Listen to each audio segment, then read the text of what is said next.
Doctor எனக்கு ஒண்ணும் இல்ல டாக்டர். இங்க வர்றவங்க எல்லாம் அப்படித்தாம சொல்றாங்க. நீங்க முதல்ல உட்காருங்க.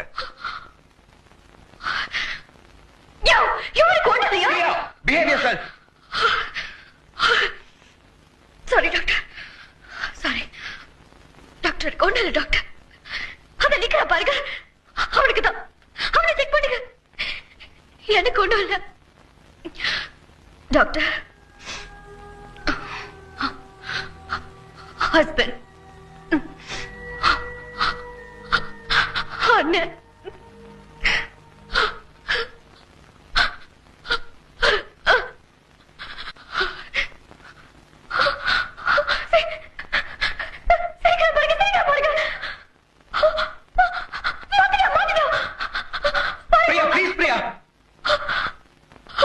இப்படிதான் டாக்டர். அவன் பாட்டுக்கு அவன் உண்டு அவன் வேலை உண்டுன்னு இருப்பான். ஆனா இவன் இல்ல, அவன் என்ன பாக்குறான், சிரிக்கிறான், முறைக்கிறான்னு